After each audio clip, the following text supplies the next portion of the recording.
first snow has fallen, it is bitterly cold, Christmas markets have begun to spring up from the ground everywhere, so it is time for me to start tackling my winter TBR that I thought I'd share with you. As always, this is more of a POP, a pile of possibilities, a list of books that I own on the theme of winter, of the cold, and of the winter holidays.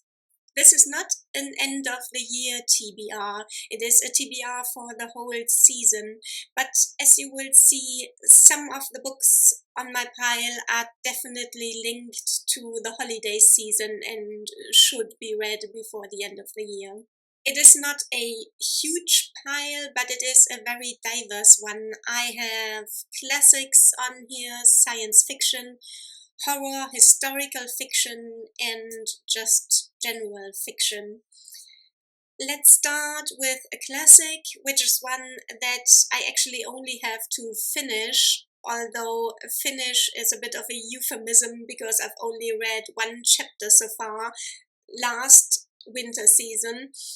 However, the book only has 8 chapters, so it's not that little.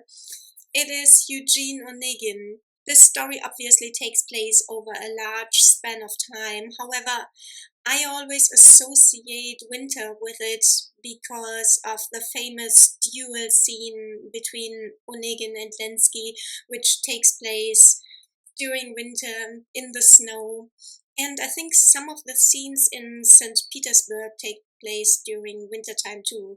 I guess there's a high chance that they do, being set in St. Petersburg.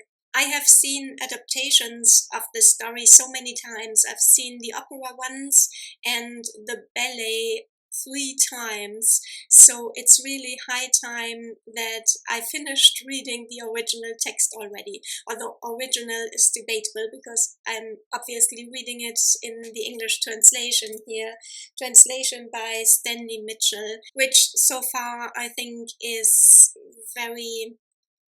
it flows very well and is very atmospheric and enjoyable. And then I have Antarctica by Kim Stanley Robinson, which is a story about environmentalists who are trying to save Antarctica and keep it in pristine conditions after the Antarctic Treaty has been declared void and governments and corporations are about to rush in and start mining missions or whatever other missions they have in mind.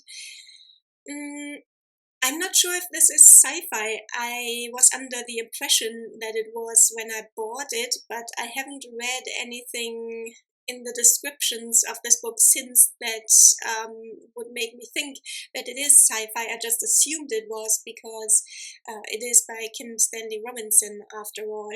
It could well have a sci-fi element, but I'm not sure if it does. However, Antarctica and the fight for Antarctica, written by Kim Stanley Robinson, is enough to keep me interested. Definitely sci-fi is Permafrost, a novella by Alistair Reynolds. The catchphrase on the cover says, "Fix the past, save the present, stop the future." And I think this is enough to immediately give you an idea of the story. Now, I'm very excited about reading this because I have a somewhat difficult relationship with Alistair Reynolds.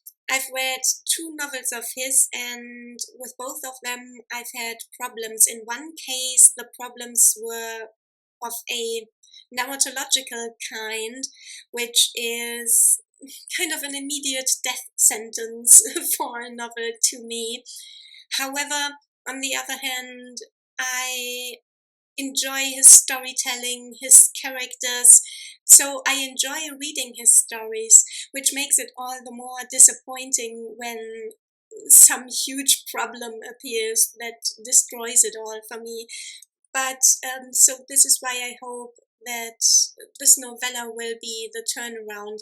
I have quite a stack of other books, other full novels by him, and so I'm really kind of invested in how my future relationship with him develops. And I hope that reading this novella will be the turning point for the two of us.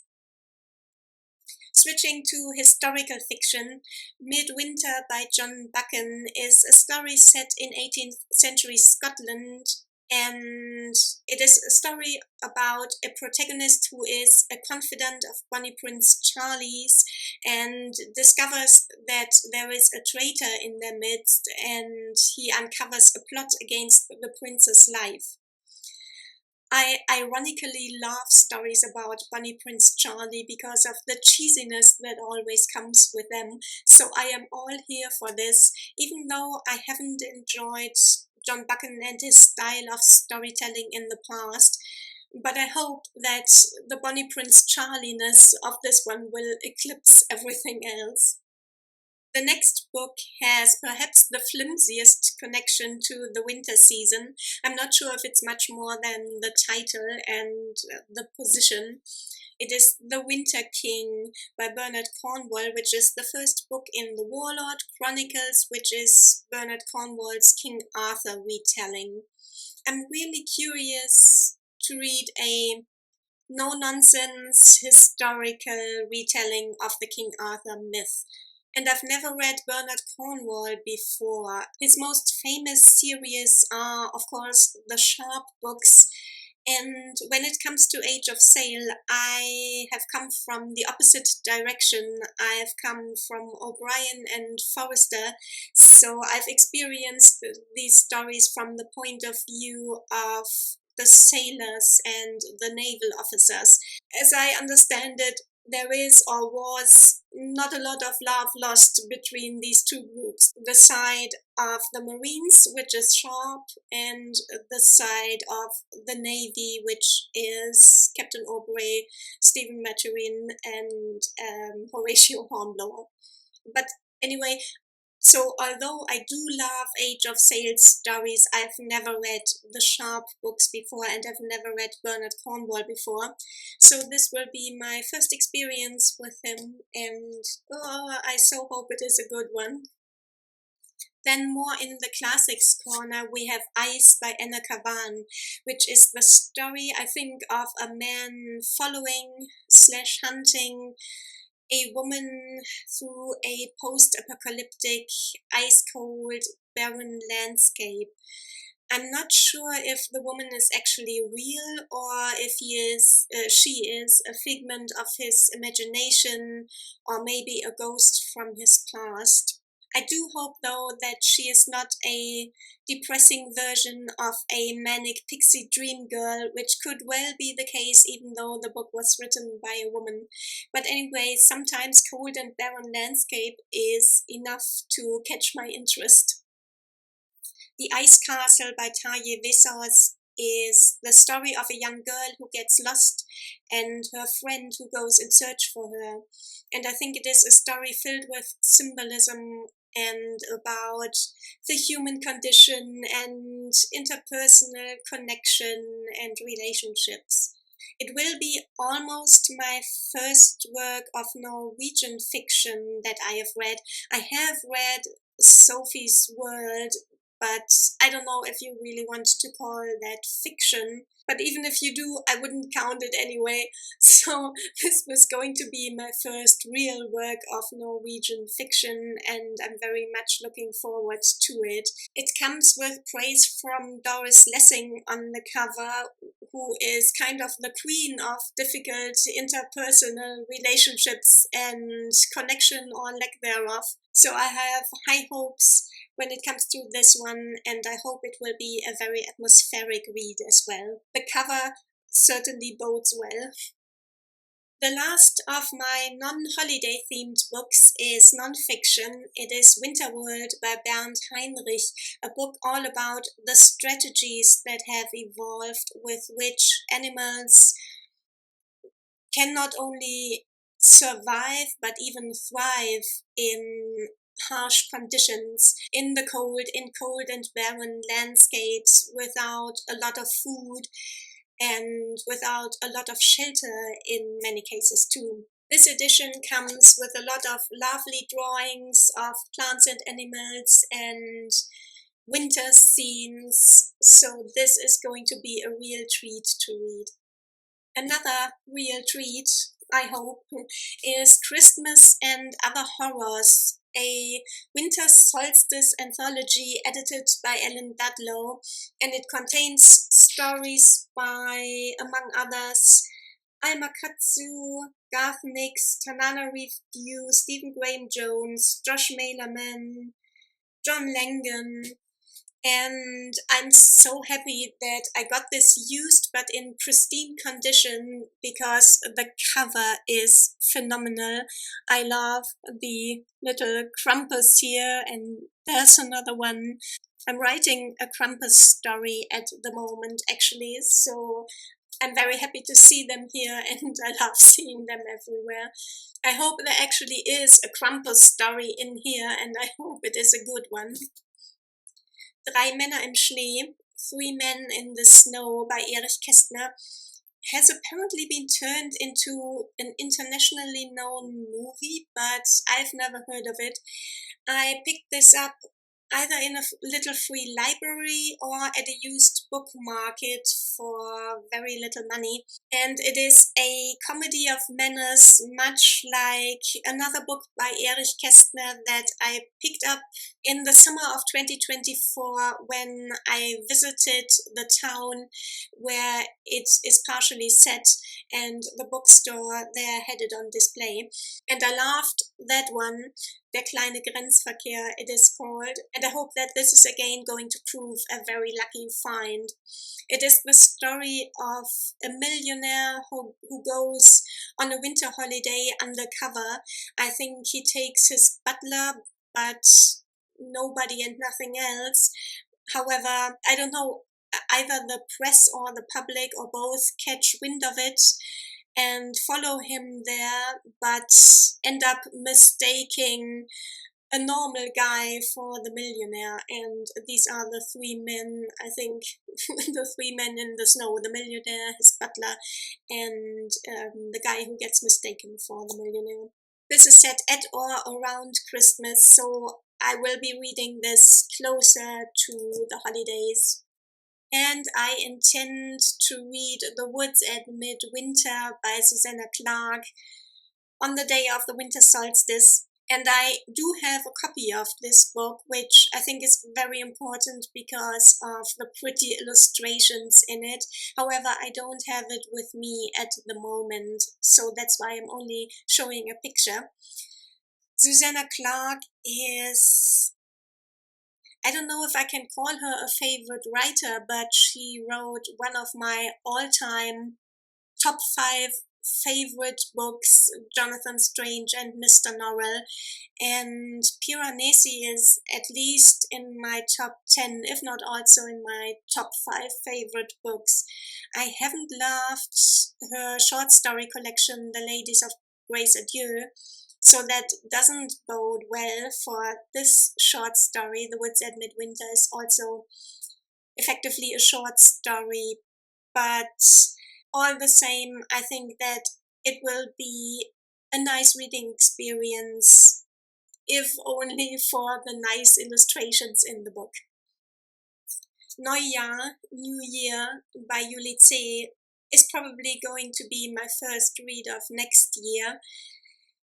It's the story of a man who goes on a holiday in Spain, I think, and it's something happens there, or he sees something there which triggers childhood memories of a traumatic event in his past, which may even have had an influence on current predicaments that he finds himself in. I was actually done with Juli after having read 2 other novels of hers. However, I found this in a little free library, so I'm going to give her another chance. But back to the Solstice, I'm also going to reread The Solstice Cabin by Arden Powell, which is a lovely, magical, atmospheric, and very tender romance set in Canada.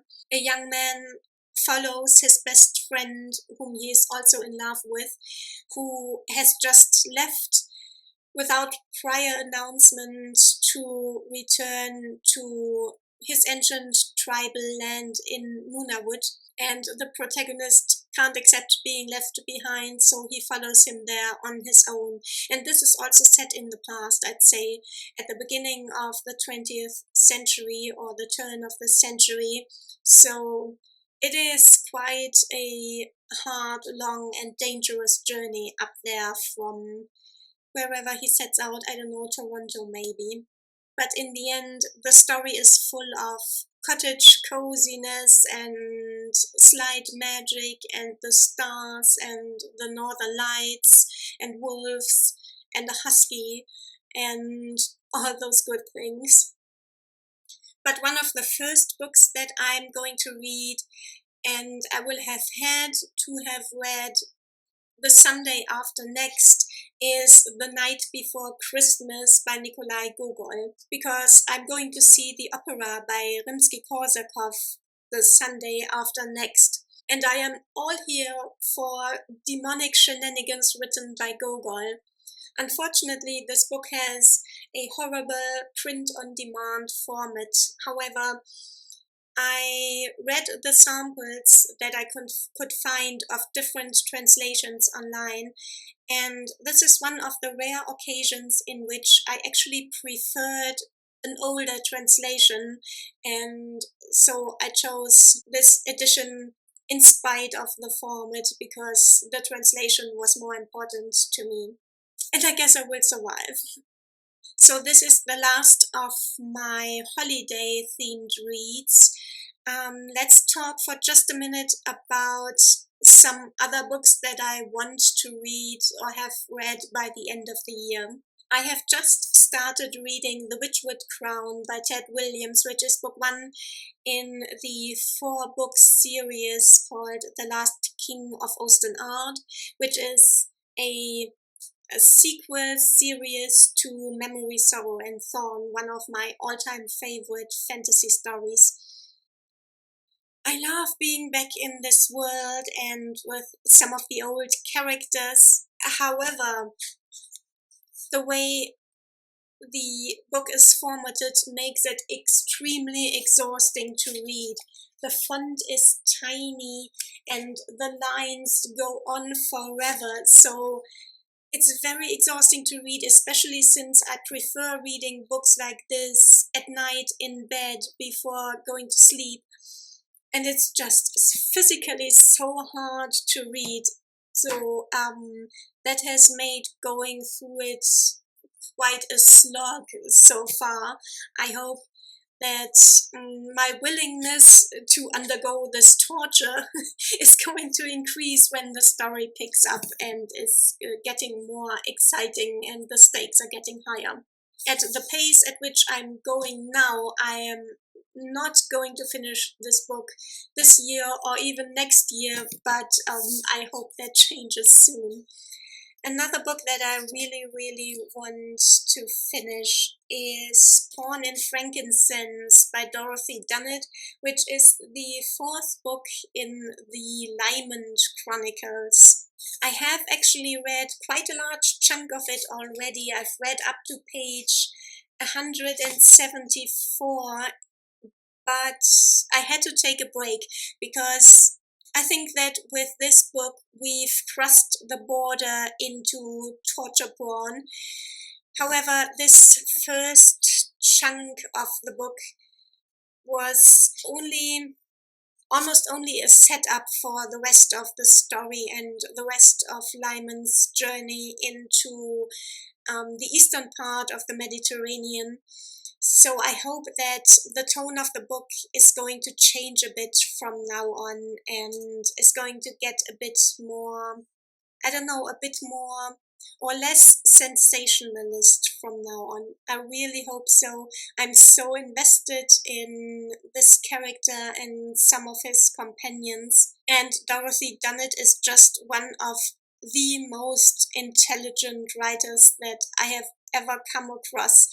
And normally reading her books is such a joy. So I hope that the rest of the book and the rest of the Lyman Chronicles series is going to work for me. And I want to read one more book by Patricia A. McKillop before the year ends, and it's going to be The Tower at Stony Wood, the story of a knight who rides out to rescue his queen or his king's bride who has been imprisoned in the tower at Stony Wood. And the king was almost tricked into marrying an imposter sorceress or whatever, or at least that is the tale that the king has been told. Patricia A. McKillop is always a treat to read, and her books are best enjoyed during quiet times, I think. So the end of the year quiet time is, I think, one of the best times to read Patricia A. McKillop. So these are all my winter-themed books for the upcoming winter season. I hope you found some inspiration on this pile, some recommendations for your own winter reading, and perhaps you have your own recommendations. If you have a recommendation for either a holiday-themed or a winter-themed cold and icy book that I might enjoy, please leave it in the comments below. And I'll see you again very soon, guys. Thanks for watching. Bye.